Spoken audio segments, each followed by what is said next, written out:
Hi guys, it's Claire's, and today we are going to be doing or painting these gorgeous, gorgeous pink roses. If there was any kind of flower I could be, I think this would describe me the best.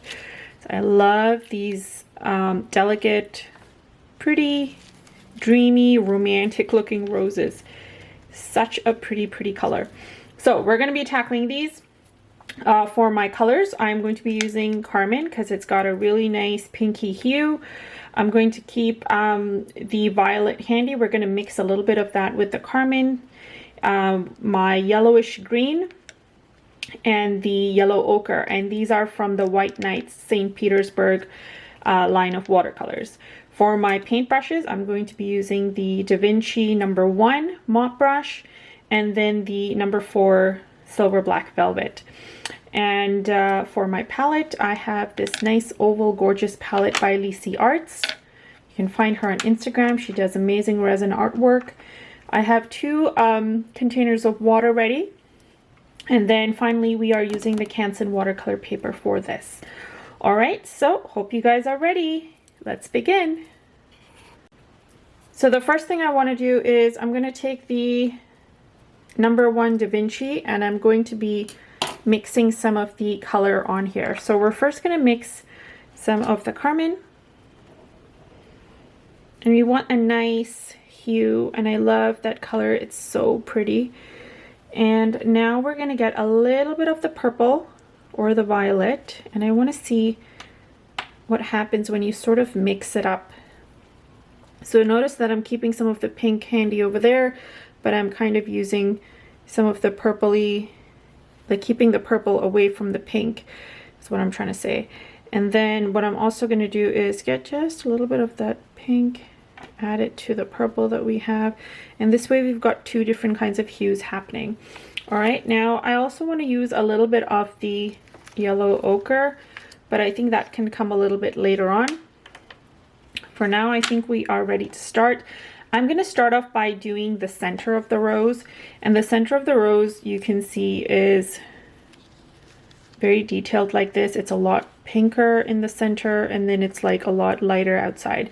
Now these are loose roses, so keep in mind they're not going to be super realistic. They're just going to be loose and flowy and romantic looking. So I'm putting my palette aside. And we're actually going to start off by doing the center, which is like tiny C strokes using the #4 because it's got a nice sharp tip. So if you don't have the #4, just use anything else that gives you a nice sharp tip so you can do those tiny little details for the rose center. All right, so now we are ready to begin. I'm going to get some of the Carmine directly from here.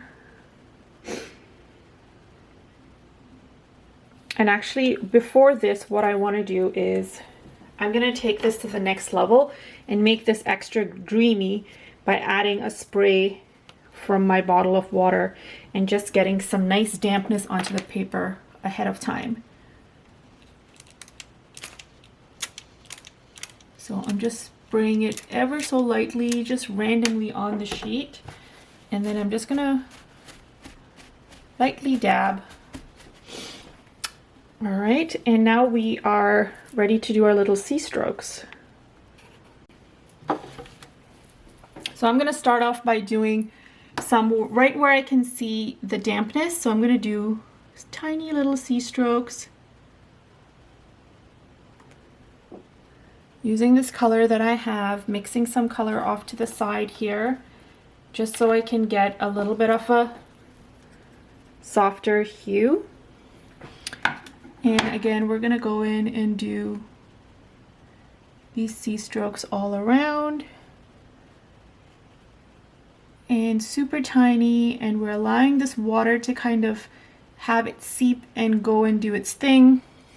Then I'm going to do them slightly wider. And then we're going to go in with this brush that we have already pre-mixed stuff. And we're just going to do some broader strokes all the way around. And dipping the tip in water, I'm just going to get some like really nice pressing down with the belly of the brush I want to get some like more organic looking shapes on the outside. So I'm kind of like forming the shapes almost. And there we go. We've got some like really pretty hues. So now I'm going to take whatever color I have left here, and I'm going to go ahead and add some details on the inside. And what this does is, because this area is still damp, it gives us this beautiful blend. And between the pink and the purple that's happening, you're getting some like really nice lights and darks at this time, because this area is damp. And it's giving you this gorgeous shape. And so right now I'm going to get a little bit of the violet and mix that in here with some of the pink that I had as well, right there, to get that nice pretty tone. And we're just going to go back in and add, like, just go over those shapes that we've already kind of painted inside. And this just layers up on the color that we've already added and enhances the whole look, adding extra layers to our rose. And make sure that there's white space, because the white space really helps with giving that whole illusion of light and dark. And if you see like you want to perfect the shape of your rose, just add a couple of extra like loose petals or strokes to the ends, and you should be fine.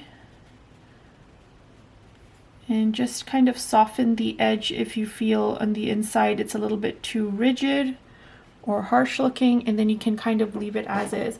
And then we move on to the next one. So for the next one, again, I'm going to be dipping the colors directly from my palette over there, and we're going to try and do a smaller looking rose. And again, we're just doing the C strokes. And this time you can see I've got, because I kind of double dipped, I'm getting that nice pretty half and half look, which is what I want. And now for this one, our bigger strokes are going to be more on the bottom. So again, I'm going to get some of the pre-mixed color that we have, making sure that my brush is like super light or muted with the color on there. And I'm kind of going to highlight also the areas on the inside of the rose, giving it more of a layered look in there. Then I'm leaving some white space before I add another petal at the bottom. I don't want to make it too heavy at the top, because we want to make this rose seem like it's pointing this way. And so I'm not going to do too much there. I'm just going to end it off in this manner over here. And then going back in with this, we're just going to highlight a couple of areas.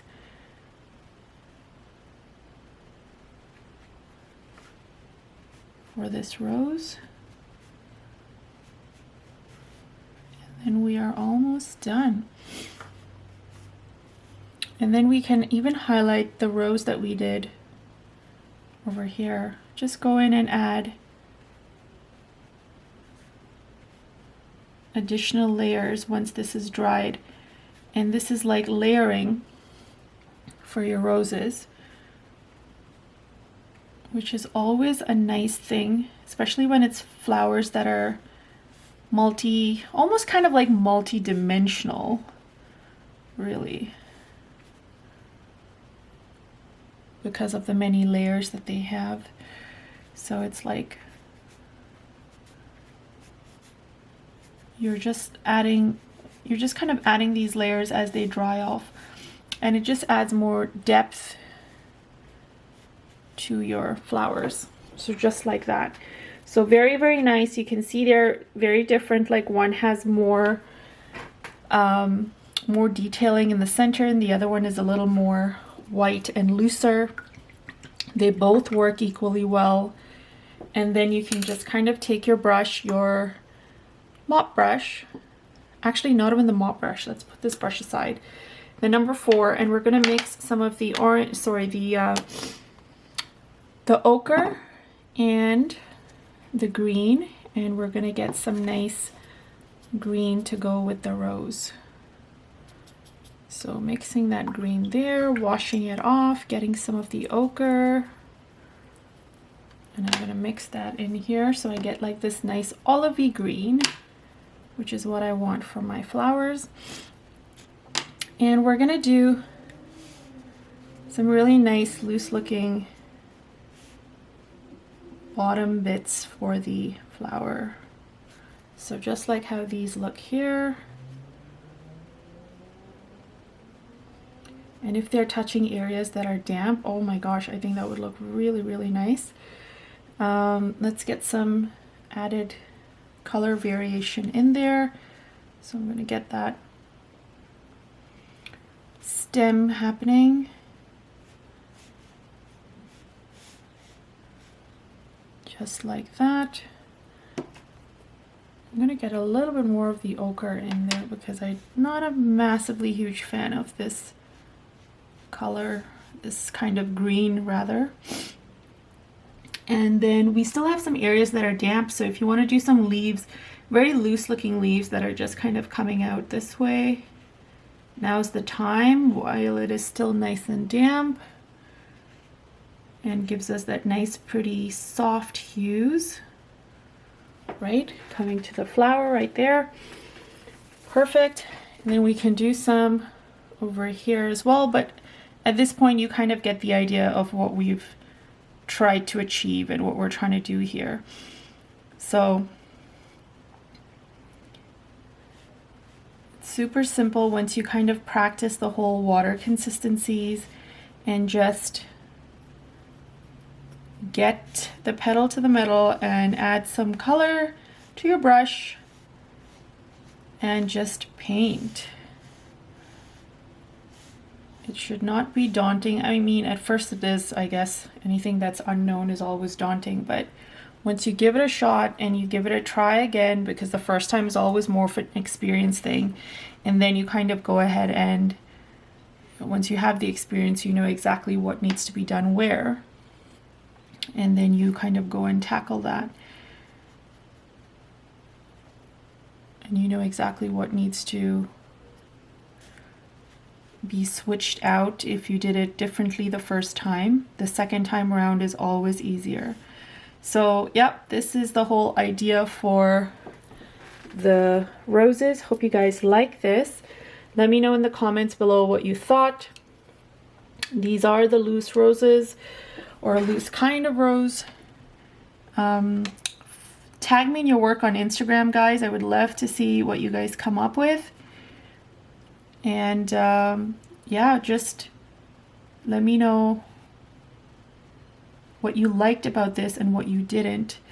I tried to keep it super simple, especially if you're new to roses, then this is like a good enough intro for you. But there's lots of other videos that I've done for roses that you can check out, and each one is actually quite different from the other, so it's worth a look if you're into roses. Alright guys, that's it. Hit the like button, hit the subscribe button if you like videos like this. I have tons on my channel. And thanks so much for watching. We'll chat soon. Bye.